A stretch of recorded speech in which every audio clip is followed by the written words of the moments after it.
ஸ்ரீ சிவசங்கரா தேவனே, ஸ்ரீ சிவசங்கரா தேவனே. சங்கரம் சிவசங்கரம். Question from Govindan sir.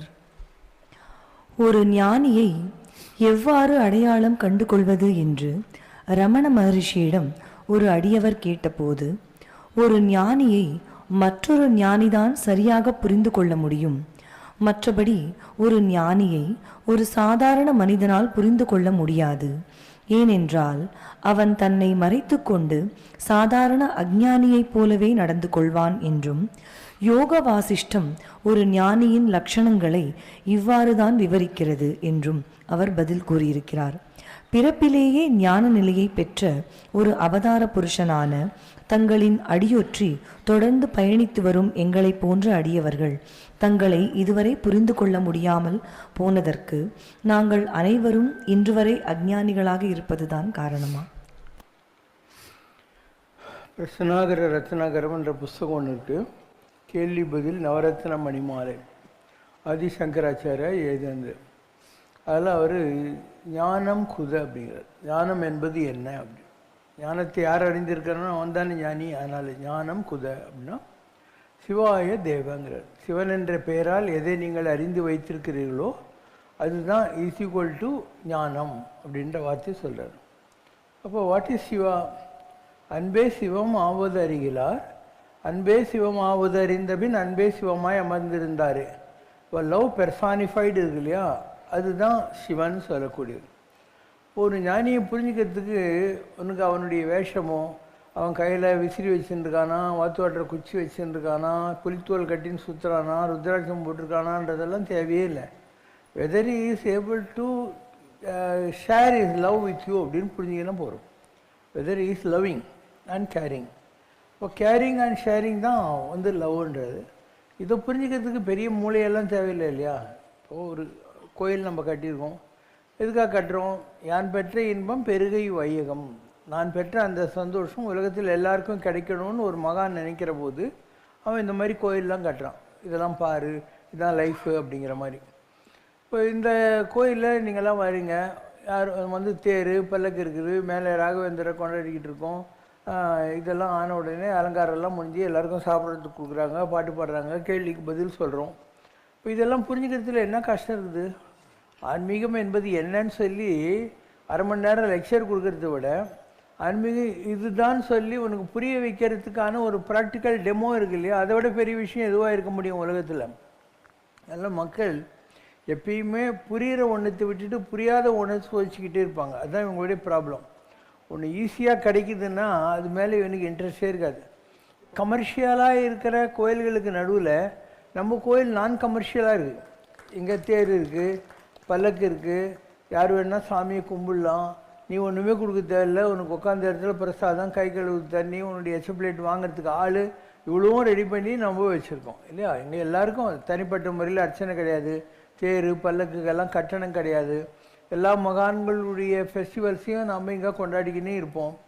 சரி, வெறும் ஒரு சாமியை கொண்டாடுறோமான்னா இல்லை, எல்லா சாமிக்கும் கோயில் கட்டியிருக்கோம். ஒரு ரிலிஜனை தான் நம்ம ஃபாலோ பண்ணுறான்னா அதுவும் இல்லை. We accept all religions. Christianity இருக்குது, இங்கே பௌத்த ரிலிஜன் இருக்குது, ஜெயின் ரிலிஜனுக்கு இங்கே ஆதிநாத் கோயில் இருக்குது, எல்லா சாமிக்கும் இங்கே சர்ச் வச்சுருக்கோம், எல்லாம் வச்சுருக்கோம். நாம் என்ன சொல்கிறோம்? மதமான பேய் பிடியாதிருக்க வேண்டும்னு வள்ளார் சொன்னார். ரிலிஜன்ன்றது ஒரு பேய். அதனால் வள்ளல் என்ன சொல்கிறாரு? பேய் பிடிப்புற்ற பிச்சு பிள்ளை மதங்களாலே என் மக்கள் மாண்டு போயினார், நீ என் பிள்ளை ஆதலாலே இச்செயல் விரைந்து புரிகை என்று இட்ட குருவேங்கிறார். ஜனங்க அடிச்சுன்னு சாவுறாங்கப்பா ரிலிஜன் பேரில், அதெல்லாம் வேணாம், நீ என் பிள்ளை போய் எல்லாருக்கும் புத்தி சொல்லு, இந்த மாதிரிலாம் வேண்டியதில்லை, சமரச சுத்த சன்மார்க்கம்னா எல்லாரையும் எல்லாத்தையும் அரவணைத்து கொண்டு. சூரியனுடைய கிரணங்கள் எப்படி வந்து இந்த பூமியில் இருக்கிற எல்லார் மேலேயும் ஒரே மாதிரியாக பாய்கிறதோ அந்த மாதிரி கடவுளுடைய அன்பு என்பது இந்த உலகத்தில் இருக்கிற எல்லாருக்கும் ஒரே மாதிரி வரும். மாடுரித்து தின்றுழலும் புலையரேனும் கங்கைவார் சடையருக்கு அன்பராகில் அவர்கண்டீர் யாம் வணங்கும் கடவுளாரே தான் ஆன்மீகம். மாட்டு தோலை உரிச்சி சாப்பிட்ற குலத்தில் வந்தவனாக இருந்தாலும் அவன் சிவபெருமானை கும்பிடுறான், கங்கை வாசடையனுக்கு பக்தியாக இருக்கான்னு சொன்னான், நான் அவனை கூட கடவுளாக கும்பிட்டுட்டு போகிறதுக்கு தயாராக இருக்கேங்கிறது தான் ஆன்மீகம். இப்போ நீ எந்த கோயிலுக்கு வேணாலும் போய்ப்பார், எல்லாமே கமர்ஷியலாக இருக்கும். ஒரு இருளோடி போயிருக்கும், ஒரே வேத்து கொட்டிக்கின்னு எப்படா வெளியே வரலாம் கோயிலேருந்துன்ற மாதிரி இருக்கும். எல்லா இடத்துலையும் இப்படி தான் இருக்குது இன்றைக்கி. அப்படியெல்லாம் இல்லாமல் ஒரு நல்ல ஆம்பியன்ஸில் ஒரு அழகான காத்தோட்டமான இடத்துல ஒரு கோயிலை உருவாக்கி வச்சுருக்கோம். மகான்கள் எல்லாம் கொண்டாடுறோம். இப்போ ராகவேந்திர சாமி இருக்காருன்னா இந்த இன்ஸ்டிடியூஷனுக்கு பேஸுன்னுவாங்க இல்லையா, அது ரா மெட்டீரியல் அதுவே ராகவேந்திர சாமி தான். நான் 13, 14, 15 ஆகஸ்ட் நேரத்தில் 3 நாள் லீவ் இருந்துச்சு. புதுசாக ஒரு கார் வாங்கியிருந்தேன், டிஎம்ஜே 1994ன்னு ஒரு பிரீமியர் பத்மினி கார் அந்த காலத்தில். ஸோ அதை எடுத்துகிட்டு நேராக காஞ்சி பரமாச்சாரியார் கர்னூலில் இருந்தார். அங்கே போனோம். 6 மணி ஆயிடுச்சு. அவங்க சொன்னாங்க அவர் 6 மணிக்கு மேலே தரிசனம் கொடுக்க மாட்டாருன்னு தூரத்தில் இருந்து கும்பிட்டுட்டு அங்கேருந்து மந்திராலயம் போனேன். மந்திராலயத்தில் ரூமே கிடைக்கல. கார்லேயே படுத்து வந்துட்டு துங்கபத்திரால் குளித்து காலையில் ராகவேந்திரர் பார்த்தேன். அதுக்கப்புறம் நேராக அகோபிலம் வந்தேன். மலை மேலே போய் அந்த அருவியிலெல்லாம் குளிச்சுட்டு அகோபிலத்துலேருந்து நேராக மெட்ராஸுக்கு வந்து சேர்ந்தோம். இப்போ ஏதோ ஒரு சீக்வன்ஸ் ஆஃப் எவெண்ட்ஸு, ஒரு விட்ட குறை தொட்ட குறை பூமியில் இருக்கும், நமக்கு புரிய வேண்டியதில்லை. அந்த நேரம் வர்றபோது அது எம்மை தடுத்து அடிமை கொண்டு ஒரு குறிப்பிட்ட நேரம் வர்றபோது கடவுள் உன்னை தடுத்து ஆட்கொள்வார். பாரமாய பழவினை அறுத்து, உனக்கு ஏதோ கர்மா பாக்கி இருக்கும், அது போகிறதுக்கு வழிகாட்டுவார். பாரமாய பழவினை அறுத்து அப்புறம் என்ன, தன்னை நினைதுருக தருகின்றான். எப்பயும் கடவுளுக்கு தொண்டு செஞ்சுட்டு கடவுளை நினச்சிக்கிட்டு ஜாலியாக இருக்கிற மாதிரியான ஒரு வாழ்க்கை தத்துவம் உனக்கு வந்துடும். இப்படி தான் எல்லாமே நடக்கும். இப்போ ராகவேந்திர சுவாமிங்கிறவர் 13, 14, 15 முதல்ல என்னை ஆட்கொண்டார். அங்கே போனேன், வந்துட்டேன். அதுக்கப்புறம் 26 ஜனவரி 1984 எந்த ரத்தனகிரியில் ஒரு அபிஷேகம் இருக்கும். ஏன்னா அது குடியரசு தினன்றதுனால லீவ் இருக்கும். அந்த டேயில் நீ புக் பண்ணிக்கோன்னு சொன்னார். ஒரு சின்ன ட்ரஸ்ட்டு மாதிரி அந்த டேட்டில் நம்ம பூஜை நடக்கிறதுக்காக அங்கே பூஜை நடக்குது ரத்தனகிரி கோயிலில். அந்த பூஜை நடக்கிற போது நான் ஒரு 1.5 மணி நேரத்துக்கு குறையாமல் தேம்பி அழுதுனே இருக்கேன். எனக்கு ஒரு கஷ்டம் இல்லை. அந்த நேரத்தில் நான் ரொம்ப வசதியாக செல்வாக்கோடு இருந்தேன். அண்டு அப்போ சாமி என்னையும் பார்த்தார். ஒரு சீட்டில் எழுதினார், இந்த மாத இறுதிக்குள் உன் வாழ்க்கையில் ஒரு வரவேற்கத்தக்க மாறுதல் நிகழும், அருளாசிகள்னார். ஒரு பெரிய சேஞ்ச் உன் வாழ்க்கையில் வரப்போகுது. எப்போ 26 ஜனவரிக்கு சொல்கிறார், ஒரு பெரிய சேஞ்ச் வரப்போகுது பாரு அப்படின்னு சொல்கிறேன். நான் அண்ணா நகரில் எனக்கு வீடு படுத்துன்னு இருக்கேன். அப்போ ராகவேந்திர சாமி வர்றார், நேரில் வர்றார்.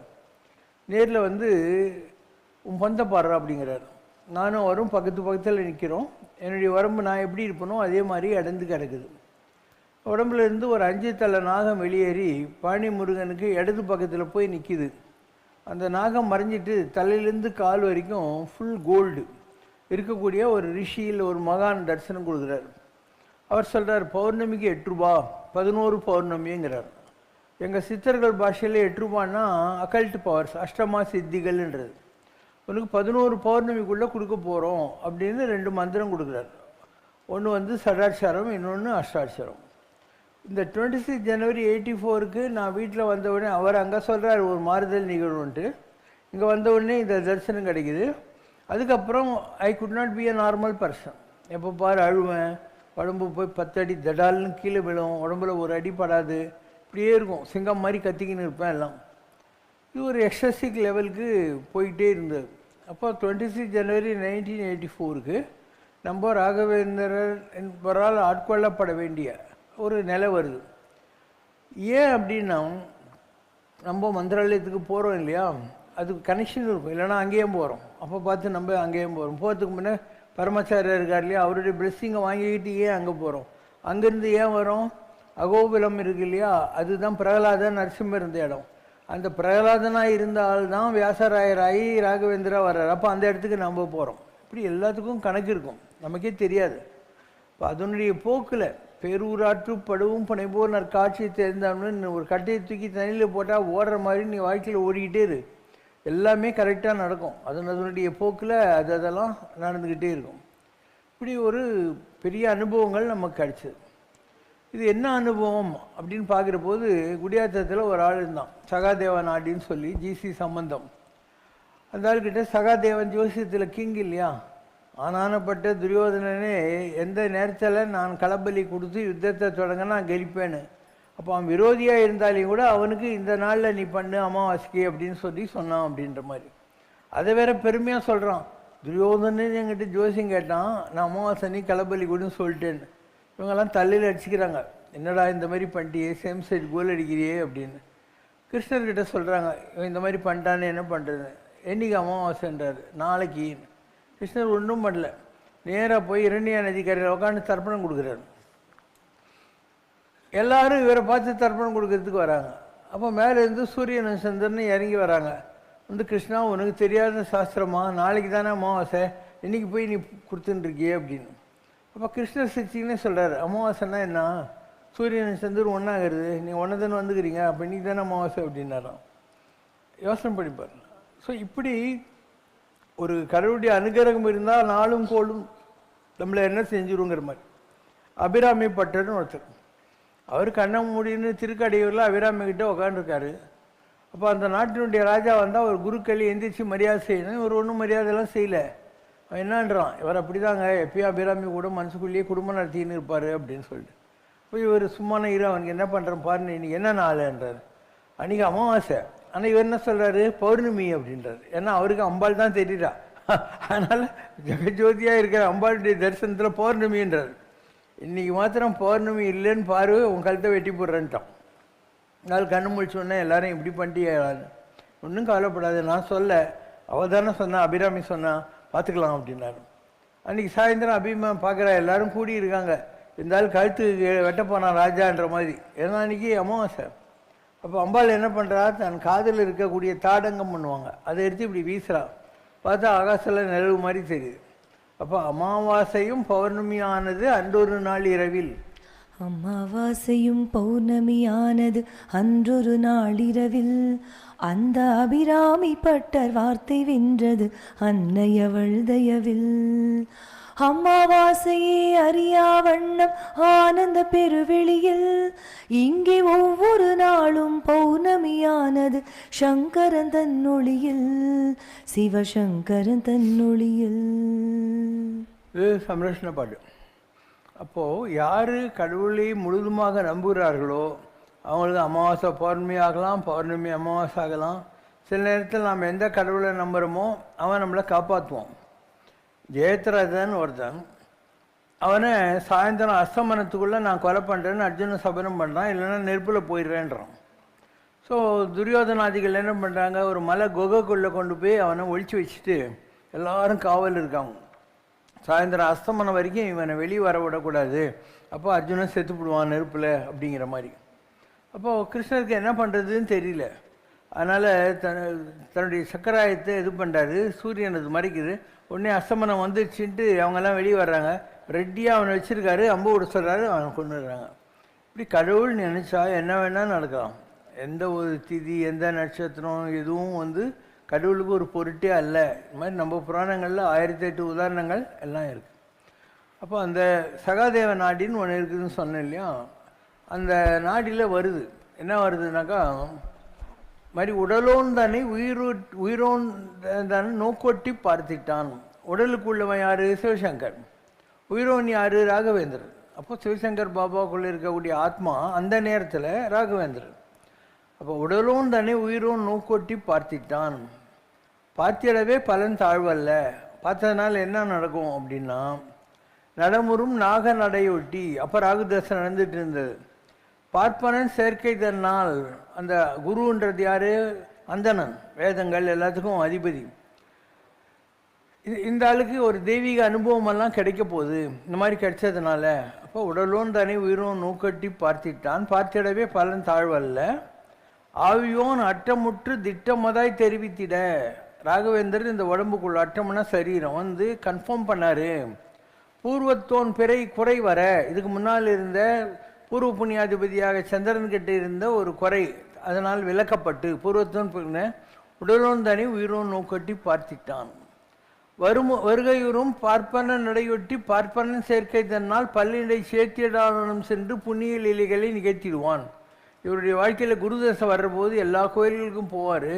குருவே இவர் உடம்புக்குள்ளே இருக்கிறதுனால நிறைய கோயில்களில் இவரால் திருப்பணியெல்லாம் பண்ண முடியும் அப்படின்னு சொல்லி. அப்போல்லாம் நான் எந்த கோயிலுக்கு போனால் அந்த கோயில் விளங்கிடும். ஸோ அந்த கோயில் ஒரு தடவை சுற்றிட்டு வந்தால் போகும்.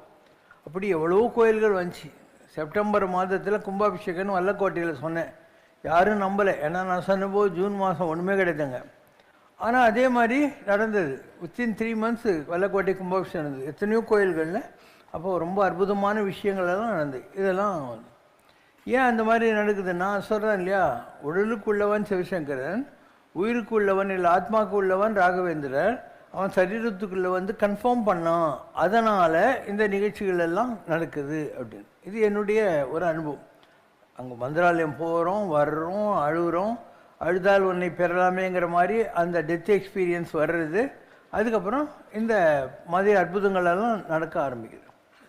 நான் அண்ணா நகரில் இருந்தேன் அந்த காலத்தில். அப்போது சிவகுமார்னு ஒரு ஐஏஎஸ் ஆஃபீஸர் இருந்தார்.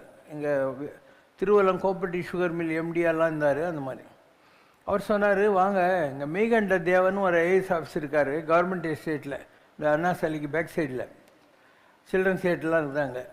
அவங்க வீட்டில் இன்றைக்கி இதிலிருந்து கோயம்புத்தூர்லேருந்து ஒருத்தர் வராரு. அவர் வந்து டிராஃப்ட்ஸ்மேனாக இருக்கார். 45 வயசு தான் ஆகுது கோயம்புத்தூரில். அவர் வந்து பூஜை பண்ணார்னா அவர் உடம்புக்குள்ளே ராகவேந்திரர் வருவார். அப்போ ராகவேந்திராவே அருள்வாக்கெல்லாம் கொடுக்குறாரு, வாங்க போகலான்னு கூட்டிட்டு போனார். அவங்க ஒய்ஃப் கல்யாணம் இருந்தவருக்கு, அவங்க பேர் கோவிந்தராஜன். அவங்க பூஜைலாம் பண்ணிகிட்டு இருக்காங்க. நாங்கள் வீடு சின்ன வீடு, கவர்மெண்ட் எஸ்டேட், வெளியே உட்காந்துருக்கோம். அதுக்கப்புறம் ஒரு ஆள் வர்றாரு. வந்துட்டு இங்கே சிவசங்கர் யார், ராயர் கூப்பிட்றார் அப்படின்னார். நம்ம பேரையும் சொல்லல, இன்ட்ரடியூஸும் பண்ணல, ஒன்றும் பண்ணல. கூப்பிட்ற ராயர்னா அவர் ராகவேந்திரர் கூப்பிட்றாரு அப்படின்னார். நான் உள்ளே போனேன். நான் அங்கேருந்து நடந்து வந்துன்னே இருக்கேன். இவர் கோவிந்தராஜனுடைய உடம்புல ராகவேந்தர் இருக்கார். என்னை பார்க்க அவனே வந்துட்டான் அப்படின்னார். அவனே அப்படின்னா யார், பகவான்னு அர்த்தம். என்னை பார்க்க அவனே வந்திருக்கான், பகவானே வந்திருக்கான் அப்படின்னு அர்த்தம். அவர் எதிரில் உட்கார சொன்னாங்க. போய் உட்காந்தேன். உனக்கு ரொம்ப வயசான மாதிரி பேசுவார். அவருக்கு 45 வயசு தான். ஆனால் ராகவேந்தர் செத்த போது அவருக்கு 78 வயசு இல்லையா, அந்த மாதிரி ஒரு ஓல்டேஜில் தான் அவர் பேசுவார். உனக்கு என்ன வேணும் அப்படின்னார். நான் சொன்னேன், எனக்கு என்ன வேணும் உங்களுக்கு தெரியாதா அப்படின்னு. இப்படி தான் நான் பேசுவேன் அந்த காலத்தில். எனக்கு என்ன வேணும் உங்களுக்கு தெரியாதான்னு. அவர் ஒரு ஆப்பிள் எடுத்து என் 2 கையை வச்சு இப்படி மூடிக்கின்னுட்டு, எனக்கு அது வேணும் இது வேணும்னு கேட்குற ஜனங்க நடுவில் அவனே வந்தால் என்னதான் கேட்பான்னு பார்த்தேன். உனக்கும் எனக்கும் மாத்திரம் தெரிஞ்ச எல்லா ரகசியமும் சத்தியமாக நடக்கும் அப்படின்னார். இது என்னுடைய வாழ்க்கையில் நடந்த ஒரு நிகழ்ச்சி. அப்போ அவருக்கும் எனக்கு மாத்திரம் தெரிஞ்ச ரகசியம் என்ன, இப்படி தான் ஆத்மாவில் சரீரங்கள் ஆத்மா மாறுறது, அதை வைத்துக்கொண்டு போகிறது, இந்த மாதிரிலாம். அப்போ ராகவேந்திரராக இருந்தவருக்கு என்ன போஸ்ட் கிடைக்குது, ஐயப்பசாமி போஸ்ட் கிடைக்குது. அப்போ 12 வருஷ காலம் நீலாங்கரையில் கோயில் கீழ் விக்கிரகம் எதுவுமே கிடையாது. அந்த நேரத்தில் கம்ப்ளீட் ஐயப்பன் தான் என் உடம்புக்குள்ளேயே இருந்தார். அந்த ஐயப்பன்ங்கிற நிலையை அடைஞ்சது யார், ராகவேந்திரர். அவர் செய்த தவத்துக்கு அந்த ப்ரமோஷன். நான் யோசனை பண்ணிப்பார். சபரிமலைக்கு போனால் அங்கே இருக்கிறது யார், மாளிகைப்புறத்தும் மஞ்சள மாதா. நீ வந்து ராகவேந்தருடைய மந்திராலயத்துக்கு போனால் அவரை பார்க்கறதுக்கு முன்னாடி நீ மஞ்சள மாதாவை தான் பார்த்துட்டு போகணும். இவரை பார்த்துட்டு தான் அங்கே போகணும். அதனால் 2 பேருக்கும் ஒரே கனெக்ஷன் தான், ஒரே ஆரிஜின் தான். அந்த வகையில் 12 வருஷ காலம் நான் வந்து அந்த ராகவேந்திரர் ப்ரமோட்டட் வெர்ஷன் ஐயப்பனாகவே இருந்தேன். அதுக்கப்புறம் 1999 2000 இந்த இடத்துக்கு வந்தப்புறம் தான் இந்த சிலையெல்லாம் கொண்டு வந்தோம். இந்த சிலையை கொண்டு வந்து இதில் ஆவாகனம் பண்ணுற போது ஐயப்பன் இருக்கார் இல்லையா, அவருக்கு பூரண பிரம்மன்ற ப்ரமோஷன் கிடைக்குது. கிளர்க்கு கிளர்க் ஆவான், கிளர்க்கு மேனேஜர் ஆவான். அந்த மாதிரி தான் ஆன்மீகம் கூட. உடம்பு வேறு ஆத்மா வேறு. அப்போ Raghavendrar became Ayyappa and Ayyappa God promoted as Purna Brahmam. அப்போ இங்கே இருக்கிறது யார், பேசிக்கலி ராகவேந்திரர், தென் ஐயப்பா, தென் பூர்ண பிரம்மம் ஆகிட்டு உட்காந்துட்டு இருக்குது. இப்படியெல்லாம் சொன்னால் நீ நம்புறியா? இதுதான் நதி மூலம் ரிஷி மூலம்ன்றது. இந்த ஆரிஜின் யாருக்குமே தெரியாது, அவனவனுக்கு தான் தெரியும். அதனால் அவர் அனுபவம் அவர் தம்மை அறிவது. ஒவ்வொருத்தருக்கும் வர்ற அனுபவங்கள் அவங்களுக்கு பொறுத்த மாத்திரம். இப்போ நான் உங்கள்கிட்ட சொல்கிறதுனால நீ நம்பணும்னு எதுவும் இல்லைல்ல. The taste of the pudding lies in eating இட்னுவாங்க. சாப்பிட்டு பார்த்தா தான் பதார்த்தம் என்னான்னு தெரியும். அந்த மாதிரி தான் ஆன்மீகம் என்பது. இது ஒரு transformation or transfer of spirit in different bodies. வேறு வேறு ஒரு ஜக்கில் காப்பி இருக்குது, அதை டம்ளரில் ஊற்றலாம், மக்கில் ஊற்றலாம். அந்த மாதிரி தான் ஒரு ஸ்பிரிட்ன்றது ஒரு உடம்புலேருந்து இன்னொரு உடம்புக்கு மாற்ற முடியும். இதுதான் பைபிள் கூட. Flush and blood can give birth to only flush and blood. அப்பா அம்மாங்கிற எலும்பு தோல் இன்னொரு எலும்பு தோலை தான் பெற்று போடுவோம். It is spirit that gives birth to spirit. பரிசுத்த ஆவி இருக்கு இல்லையா, அதுதான் இன்னொரு ஸ்பிரிட்டை கொண்டு வரும். Unless you are born with spirit, you don't enter the kingdom of God. நீ ஒரு பரிசுத்த ஆவியினால் நிரப்பப்பட்டால் அன்றி பரலோகத்தில் உன்னால் பிரவேசிக்கவே முடியாது அப்படின்னு. அப்போ அந்த ராஜா கேட்குறான், how is it possible அப்படின்னு. நிக்கோதேமஸ் ராஜா கேட்குறான். ஜீசஸ் சொல்கிறாரு, no one knows. இது எப்படி நடக்குதுன்னு யாருக்குமே தெரியாதியா. no one knows from where the wind blows nor where it goes, so is it with a person filled with the Holy Spirit. உன் மூக்குக்குள்ளே இப்போ வந்த காற்று எங்கேருந்து வந்துச்சின்னு தெரியுமா, உன் மூக்கு விட்டு போகிற காற்று எங்கே போகுதுன்னு தெரியுமா. அந்த மாதிரி தான் இந்த ஹோலி ஸ்பிரிட்டு யார் உடம்புக்குள்ளே வரும், அது இந்த உடம்பு விட்டுட்டு எந்த உடம்புக்கு போகுதுன்றது யாருக்குமே தெரியாது அப்படின்னு. அப்போ இந்த உடம்புங்கிறதுக்கு என்ன மகத்துவம் கிடைக்குதுன்னா, இந்த பிறவியில் அந்த உடம்பு பிறக்கிற போது இருக்கக்கூடிய பிளானட்டரி கான்ஸ்டலேஷன்ஸ், அந்த ஃபிசிக்கல் பாடி இருக்கு இல்லையா, மாலிகுலர் பாடி, அது இந்த உலகத்தில் தாயாருடைய கர்ப்பத்தில் இருந்து வருகிற போது அதில் இருக்கிற பிளானட்டரி பொசிஷனில் அந்த மாதிரி இருக்கணும். இப்போ என்னுடைய உடம்புல 10 குரு சுக்கரன் இருக்காங்க. குரு யார்? தேவகுரு. சுக்கரன் யார்? அசுரகுரு. ஸோ என்னுடைய ஜீவனஸ்தானத்தில் 2 குருவும் போட்டி போட்டுன்னு உட்காந்துன்னு இருக்காங்க. அதனால் நான் நல்லவன் கெட்டவன் எல்லாரையும் என்கிட்ட வருவாங்க, எல்லாருக்கும் கைட் பண்ணுறது தான் என்னுடைய வேலை. என்னுடைய பூர்வ புண்ணிய ஸ்தானம் இருக்கு இல்லையா, அதில் 4 கிரகம் இருக்குது. சூரியன், சந்திரன், செவ்வாய், புதன், 4 கிரகம் இருக்குது. இப்போ என் ஜாதகத்தை 2 கட்டத்தில் 6 பிளானெட்டை அடிக்கலாம். Sunday, Monday, Tuesday, Wednesday, Thursday, ஃப்ரைடேன்ற மாதிரி. இது ரொம்ப விசேஷமான ஜாதகம். பாபா சினிமா வந்துச்சு, அதில் 1000 அதிசயம் கொண்டது பாபா ஜாதகம்னு ஒரு வரி வரும் இல்லையா, அந்த காலத்தில் வந்துச்சு. அண்டு அந்த மாதிரி என்னுடைய ஜாதகம் ரொம்ப விசேஷமான ஜாதகம். ஸோ அது ஒரு ஸ்பிரிச்சுவலாக இருக்கக்கூடிய ஒரு ஜாதகம். அதுக்கு ஏற்ற மாதிரி எல்லாம் அமைஞ்சிருக்கும். இப்போ மேஷத்தில் 2வது வீட்டில் ராகுன்னு சொல்லுவாங்க. ராகு யாருக்கிட்டையாவது நாட்கள் இருந்தால் அவங்க சொன்னதெல்லாம் பலிக்கும், வாக்பலித்தம்னு சொல்கிறாங்க இல்லையா, அந்த மாதிரி. அதனால தான் நான் என்ன வேணாலும் சொல்லிக்கலாம், ஒன்றும் ப்ராப்ளமே இருக்காது. 6ல் சேட்டன், அதனால் விரோதிங்க இருந்துக்கிட்டே இருப்பானுங்க. ஆனால் எந்த விரோதியாலையும் என்னை ஒன்றுமே பண்ண முடியாது, அவங்க தான் அழிஞ்சி போவாங்க இல்லையா. இது 6வது. 8ல் கேது. அப்போ எவ்ரி 12 இயர்ஸ் என்ன உடம்புல இருக்கிற ஸ்பிரிட்டு மாறிக்கிட்டே இருக்கும். சிவசங்கர் பாபா போய் ராகவேந்தர் ஆகிறாரு, ராகவேந்திரர் போயிட்டு ஐயப்பன் ஆகிறாரு, ஐயப்பன் போய் பூர்ணபிரம்மம் ஆகிறாரு. இப்போ இந்த பூர்ணபிரம்மம் இங்கே 24 வருஷம் ஆகிப்போச்சு. இப்போ இதுக்குள்ளே இருக்கிற ஸ்பிரிட் இன்னும் மாற வேண்டிய டைம் ஒன்று இருக்குது. இது நெக்ஸ்ட் ஸ்பிரிட் ஆகணும். அது என்னவா ஆகும்னா, வரக்கூடிய காலத்தில் இந்த 11 ருத்ரர்கள் இருக்காங்க இல்லையா, ஏகாதச ருத்ரர்கள்னு சொல்கிறாங்க. ஆதித்யானா மகாவிஷ்ணு 12 ஆதித்யர்கள் இருக்காங்க. அதில் விஷ்ணுங்கிற பேர் ஒன்று இருக்குது. இந்த போஸ்ட்டுக்கு போகும் என்னுடைய ஸ்பிரிட்டுங்கிறது. இப்போ இருக்கிற பூர்ண பிரம்மத்திலேருந்து அந்த ஸ்பிரிட்டுக்கு போகும். இப்போ நாம் ஒரு லுமினஸ் பாடியை அடைஞ்சிடுவோம். இந்த ஃபிசிக்கல் பாடி இருக்காது. ஆனால் யார் நம்மளை நம்புகிறாங்களோ அவங்க மேலே பார்த்தாக்கா சூரியனில் நம்மளை பார்க்க முடியும். அந்த அளவுக்கு ஒரு பவர்ஃபுல்லான எலிவேஷனுக்கு நம்ம போக போகிறோம் வரக்கூடிய காலத்தில். இதெல்லாம் இப்போ சொன்னால் நம்ப மாட்டாங்க இல்லையா. அதனால் வரக்கூடிய காலத்தில் மக்கள் இதையெல்லாம் புரிந்து கொள்வார்கள். தவமுடையாருக்கே யார் தவம் செஞ்சுருக்காங்களோ அவங்களுக்கு தான் இன்னும் தவம் வந்துக்கிட்டே இருக்கும். பாரு, ஞானி ஆகிட்டான். இங்கே பார்த்தீங்கன்னா தெரியும், நான் ஒரு வெள்ளை ஜுப்பா பாய்ஜமா போட்டுட்டு 2 கையை நீட்டிக்கிட்டு ஏசுநாதர் மாதிரி நிற்கிறேன் இல்லையா. இதுதான் என்னுடைய ஒளி உடம்பு. அங்கே போய் மெரிஜாகிற போது இந்த மாதிரி ஆகிடும். இது என் ஃபேஸ். சூரியனுடைய ஒளிக்கற்றைகள் 2 கை நீட்டின்னு இருக்கும்.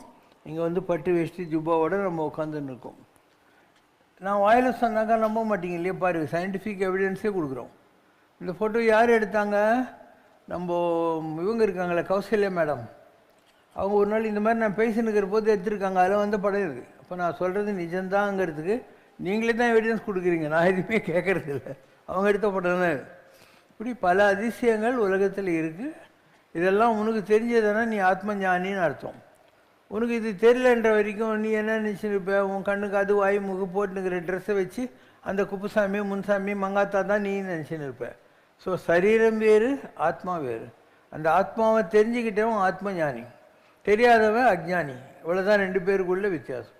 So both of us look alike, but I am different and you are different. உனக்கு சிரிப்பாக இருக்கும் நான் சொல்கிறதெல்லாம். இப்போ நான் படுத்துன்னு இருப்பேன் நைட்டில்.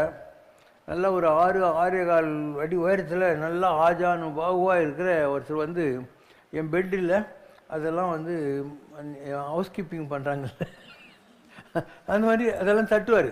அங்கே ஏதாவது டஸ்ட்டுக்கு அது மாதிரி we are being attended by celestial and இதெல்லாம் எங்களுக்கு தெரிஞ்சுக்கிட்டே இருக்கும், என் கண்ணுக்கு தெரிஞ்சுக்கிட்டே இருக்கும். உனக்கு இந்த மாதிரிலாம் நைட்டில் தெரிஞ்சால் நீ என்ன ஆவ? எங்களுக்கு எப்பயுமே இந்த காட்சிகள்லாம் கிடச்சிட்டே இருக்கும். நைட்டில் என்னால் ஜாஸ்தி தூங்க முடியாது, சும்மா ஒரு மூமெண்ட்டை தான் தூங்குவோம். அதுக்கப்புறம் திருப்பியும் காலையில் 8-9 மணிக்கு மேலே 1 hour தூங்குவேன் நான். ஸோ பல விஷயங்கள் இருக்குது ஆன்மீகத்தில். உனக்கு தெரிஞ்ச ஆன்மீகம் வேறு, உண்மையான ஒரு ஞானபரமான ஆன்மீகம் என்பது வேறு. தானாக புரிஞ்சுக்குவீங்க ஒவ்வொரு காலத்தில் வர்ற போது. அப்போ இன்னும் அந்த ஆத்ம ஞானத்தில் நீங்கள் அடையலை.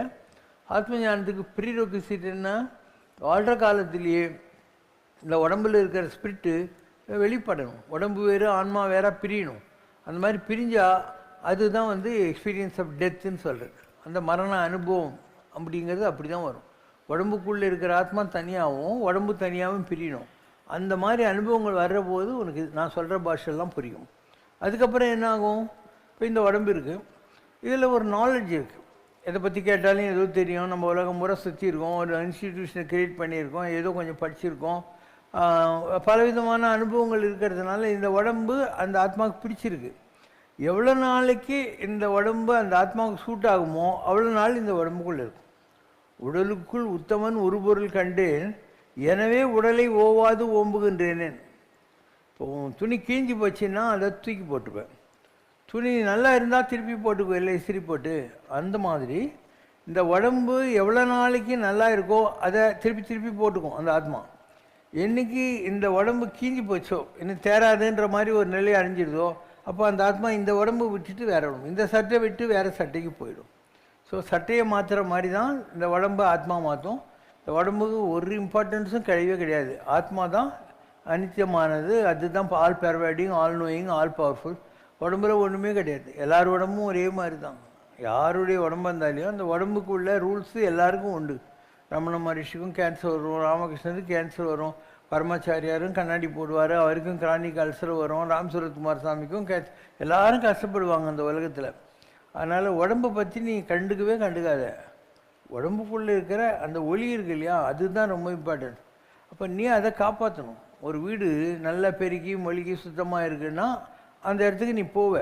இதே ஒரு வீடு ஒவ்வொரு நாற்றம் அடிச்சுன்னுட்டு ஒரே ஸ்மெல் அடிச்சுன்னு நீ அந்த வீட்டுக்குள்ளே போவியா? அந்த மாதிரி இந்த உடம்பை சுத்தமாக வச்சுக்கினா அந்த ஒளி நமக்குள்ளே எப்பயும் இந்த உடம்பை யூஸ் பண்ணிக்கும். இந்த உடம்பை எப்பயும் யூஸ் பண்ணிக்கிட்டே இருக்கும். இதுதான் சொல்கிறது, செத்தத்தின் வயிற்றில் சிறிது பிறந்தால் எத்தை தின்னும் எங்கே கிடக்கும், அத்தை தின்னும் அங்கே கிடக்கும். யார் சொன்னாங்க? புளிய மரத்து பொந்தில் 12 வயசு பாலகனா உக்காந்துருக்காருன்னு அம்மாழ்வார்.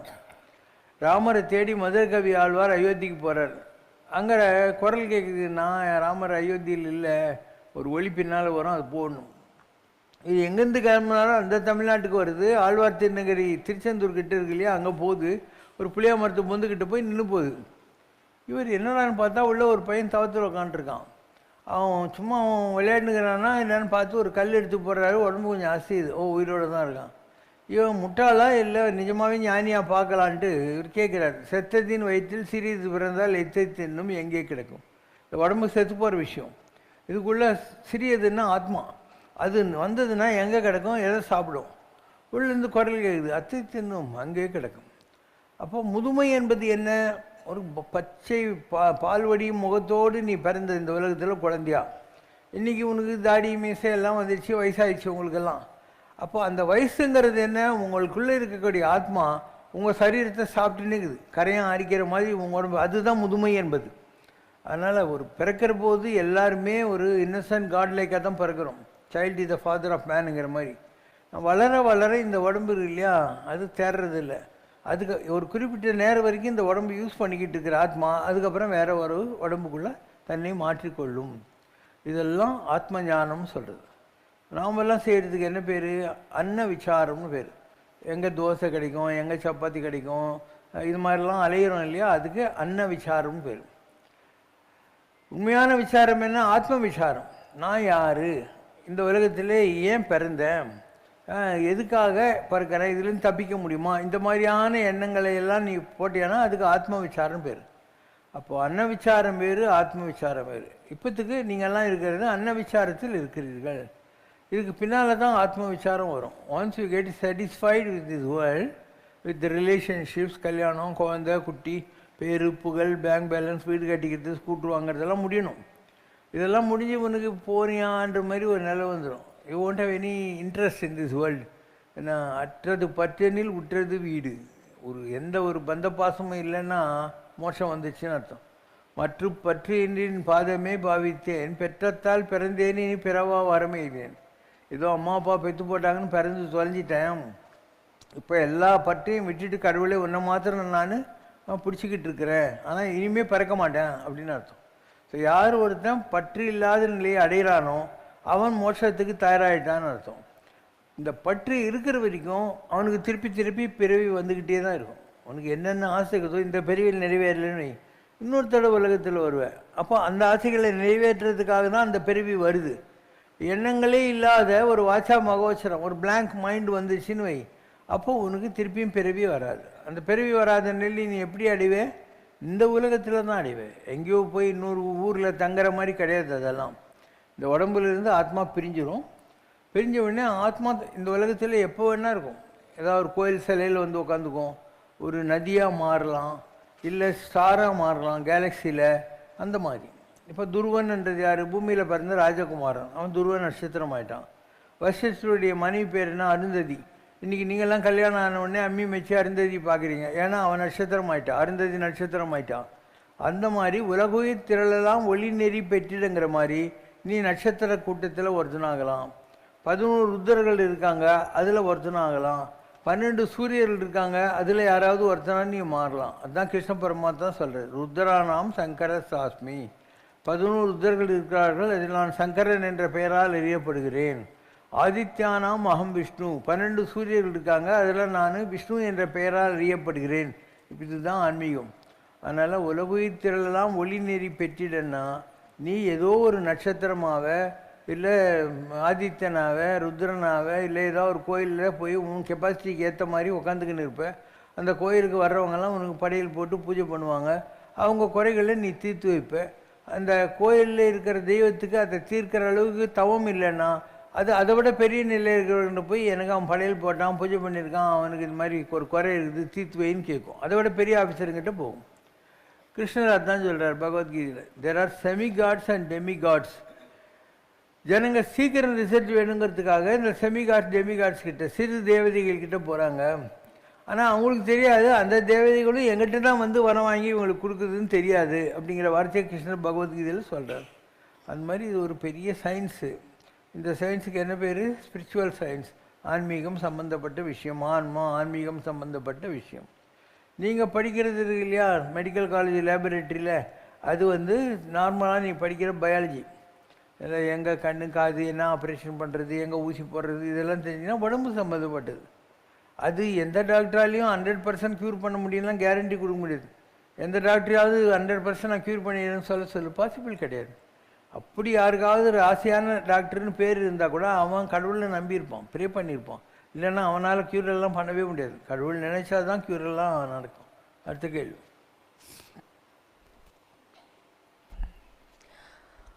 பக்தி என்றால் என்ன? அது ஒரு மனிதனின் தேவைகளை இறைவனிடம் பிரார்த்தனை செய்து பெற்றுக்கொள்வதற்கான வழிமுறையா, அல்லது மனித வாழ்க்கையில் தேவையற்றதை இனம் கண்டு அவற்றை வெளியேற்றிவிட்டு வாழ்வதற்கான ஒரு ஆன்மீக பயிற்சியா? கோபாலகிருஷ்ண பாரதியார்னு ஒருத்தர் இருந்தார். அவர் சொன்னார், பக்தி பண்ணி கொண்டிருந்தால் முக்தியை பெறலாமேனார். பக்தி பண்ணிக்கிட்டு இருந்தால் மோட்சம் கூட சாத்தியம்தான் அப்படிங்கிற வார்த்தையை சொல்கிறார். அருணகிரிநாதர் என்ன சொல்கிறாரு? பக்தியால் நான் உன்னை பலகாலம் சொல்லு.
கேட்குறாங்க, முக்தியே பெறுவதற்கு அருள்வாயே. அதுக்கு ப்ரீரெக்விசிட்னா பக்தியால் நான் உன்னை பல காலம், நான் எவ்வளோ காலமாக பக்தியாக உங்கள்கிட்ட பூஜை பண்ணிட்டு இருக்கேன், அதனால் எனக்கு முக்தியை நீ கொடுப்பாயாக அப்படின்னு அர்த்தம்.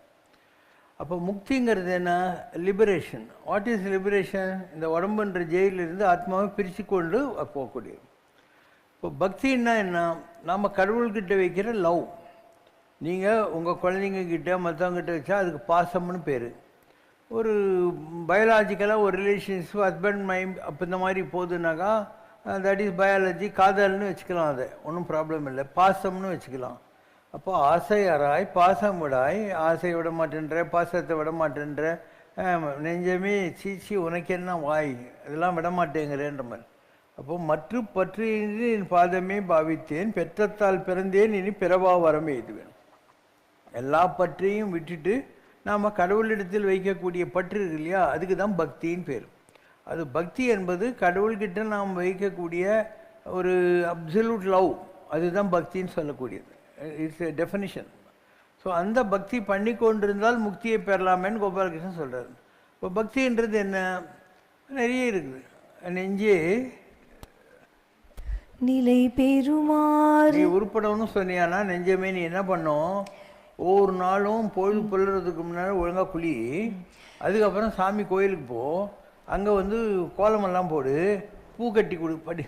நிலை பெறுமாறு எண்ணுதியேல் நெஞ்சே நீவா நித்தலும் எம்பிரானுடைய கோவில் புக்கு புலர்வதன் முன் அலகிட்டு மெழுக்குமிட்டு பூமாலை புனைந்து ஏத்தி புகழ்ந்து பாடி தலையார கும்பிட்டு கூத்துமாடி சங்கராஜய போற்றி போற்றி என்றும் அலைபுணல் சேர் செஞ்சடை எம்மாதி என்றும் ஆரூரா என்றென்றே அலரானில்லே.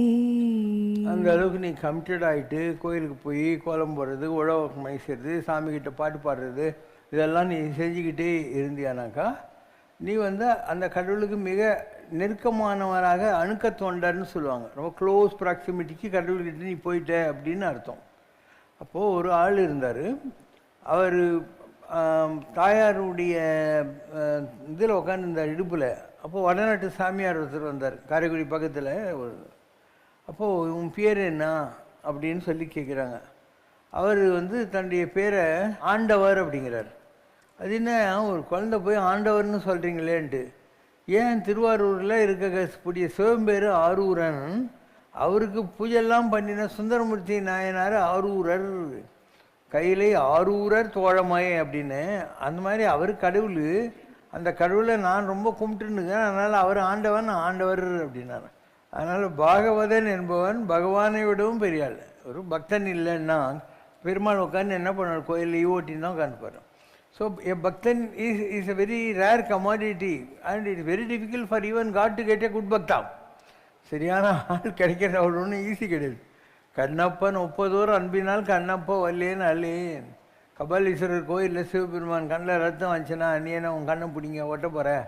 அப்போ கண்ணப்பனை போல் நான் வந்து கண்ணை பிடிங்கி வைக்கிற அளவுக்கு நான் கிடையாது. வாளால் மகவறிந்து கூட்ட வரலேன்னு அல்லேன். திருத்தொன்ற நாயனார்கிட்ட எனக்கு புள்ளகரி பண்ணி என் சிவனடியார் வந்து கேட்ட உடனே பிள்ளைய வெட்டிட்டாரு சீராளனை. அந்த மாதிரி நான் பண்ணுவேனான்னு எனக்கு தெரியாது. இப்படியெல்லாம் இருக்குது, பெரிய நிலைகள் ஆன்மீகத்தில் இருக்குது. ஒரு எமோஷ்னலாக கடவுள்கிட்ட இருந்தால் தான் இதெல்லாம் பண்ண முடியும். ஒரு ஐவை வைத்துக்கொண்டு கடவுளை தேடுகிற போது இதில் ஒரு நமக்கு ரேஷ்னல் மைண்டு நம்மளை இழுத்துன்னு இருக்கும். இப்படி இதுறாங்க அது என்ன முட்டாள்தனமாக இருக்கே அப்படிங்கிற மாதிரிலாம் வரும். நான் வாழ்க்கையில் கடவுளை அடைவதற்காக ரொம்ப அலைந்து திரிந்து கஷ்டப்பட்ட காலங்களெல்லாம் இருக்கும். அப்புறம் ரத்தினகிரியில் சாமி இருக்கார் இல்லையா, அவர் சொன்னார், நீ இவ்வளோ பக்தியாக இருக்க, என்ன பிரயோஜனம், கடவுள் ரொம்ப தொந்தரவு கொடுக்குறான், நான் சொல்கிறேன் இனிமேல் கடவுளையே கும்பிடாத அப்படின்ட்டு. நான் மெட்ராஸ்க்கு வந்து அவருக்கு எழுதினேன், சாமி நீ சொன்னதை நான் யோசனை பண்ணி பார்த்தேன். கண்ணப்பன் 30 அன்பினால் கண்ணப்ப வல்லேன்னு அல்லேன். கண்ணப்பனை மாதிரி கடவுள் என்ன கண்ணை பிடிங்கி வைடான்னா வைப்பனான்னு தெரியாது. வாளால் மகவறிந்து ஊட்ட வல்லேன்னு அல்லேன். அவன் பிள்ளைய வெட்டி கொடுறா பிரியாணின்னா நான் பண்ணுவேனான்னு தெரியாது. ஸோ இப்படிப்பட்ட பக்தர்களெல்லாம் பார்த்த கடவுள் என்னடா ஒரு ஒன்றைனா பூ ஊதுவத்தி கற்பூரம் கந்தசஷ்டி கவசம் நீ கேடும் கெட்டு போன்ட்டா நான் எங்கே போவேன் என்று இவ்வளோ முயற்சிகளும் எஃபர்ட்ஸுமே கடவுளை அடையிறதுக்காக அறிவுறதுக்காக தான். அதனால் சாரி நீ சொன்னதை நான் கேட்க மாட்டேன்னு எழுதினேன். அதுக்கு அவர் எனக்கு பதில் எழுதினது, இந்த மாதிரி உன்னுடைய அன்பின் ஆழத்தை நான் உரசி பார்த்தேன், நீ தேர்ச்சி பெற்று விட்டாய் அப்படின்னு எழுதினார். பாஸ் இன் மை டெஸ்ட் அப்படிங்கிற மாதிரி எழுதினார். இப்போ வாழ்க்கையில் எவ்வளோ அனுபவங்கள் வரணும். அனுபவங்கள் இல்லாத நீ ஞானியெல்லாம் ஆகிட முடியாது. பலவிதமான அனுபவங்கள் வரும். சுண்ணாம்பு காலவாயில் உட்கார வச்சாலே நீ நற்றுணியாவது நமச்சிவாயின்னு சொல்லணும். அப்பங்காரனே மலையிலேருந்து உருட்டி கொல்ல பார்த்தா கூட நீ ஒரு பிரகலாதனாக இருந்துக்கிட்டு ஓம் நமோ நாராயணாயா சொல்லணும். இப்படி எந்த சூழ்நிலையிலையும் நீ கடவுளை விடாமல் இருந்தாக்கா உனக்கு கடவுள் கிடைப்பார். ஏதோ ஒரு உலகியல் சுகத்துக்காக 4 பேர் நம்மளை மதித்து காலில் வந்து மாலை போடணுங்கிறதுக்காகலாம் நீ கடவுளை தேடியானா உனக்கு கடவுள் கிடைக்கவே மாட்டான். வாழ்நாள் பூரா நீ தேடிக்கிட்டே இருக்க வேண்டியது தான். So it's a very tough task to get God. ஒரு மிக உயர்ந்த நிலைகள் இருக்கின்றன ஆன்மீகத்தில். இது வரைக்கும் அதை அடைந்தவர்கள் யாராக இருந்தாலும் அப்படி போட்டு கடவுளவங்களெல்லாம் பூஞ்சி எடுத்து தான் இருப்பான். அப்பருடைய சுண்ணாம்பு காலவாய் நினச்சிப்பார், பிரகலாதன் பட்ட கஷ்டங்களை நினச்சிப்பார், எவ்வளோலாம் எல்லாரும் கஷ்டப்பட்டுருக்காங்க. அப்படியும் கடவுளை விடாமல் பிடிச்சிருந்ததுனால இன்றைக்கி அவங்களெல்லாம் உங்களுக்கு தெரியுது. ஒரு பட்டினத்தார் இருக்கார், அவர் எல்லா ராஜபோகத்தையும் பணக்கார வசதி எல்லாத்தையும் விட்டு போட்டு ஊர் ஊடாக அழிஞ்சி கடைசியில் திருவத்தூர் பக்கத்தில் கரும்பு தோட்டத்து பக்கத்தில் வந்து அவருக்கு ஞானம் கிடைக்கிது. பத்ரகிரியார் ராஜி ராணி எல்லாத்தையும் விட்டுவிட்டு வந்து உட்காந்துருக்காரு 20 வருஷம். அப்போ பத்ரகிரியார் மகாலிங்கர் கூட திருவிடை மருத்துவரில் கலந்து போகிறாரு இல்லையா. இப்போ எல்லாருக்கும் ஏதோ ஒரு பரீட்சை இருக்கும். பரீட்சை இல்லாமல் முடியும். உலகத்தில் எல்லாரும் கடவுளுக்கு பிள்ளைங்க தான்.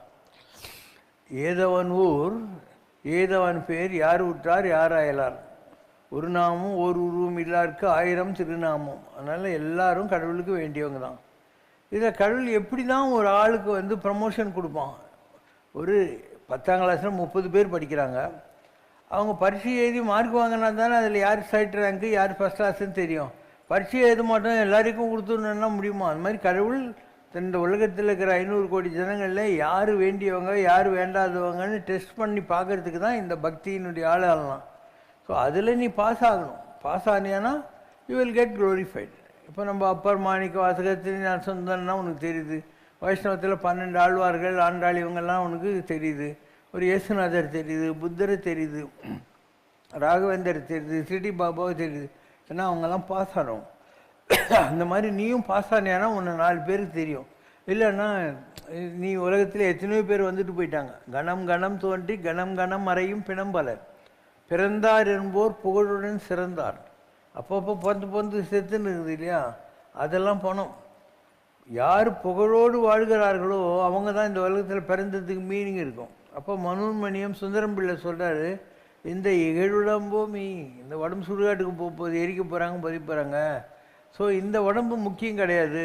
இந்த உடம்பு இந்த இகழுடம்போ அப்படிங்கிற கேள்வி எழுப்பார். அப்போ புகழ் உடம்புன்னு ஒன்று இருக்குது.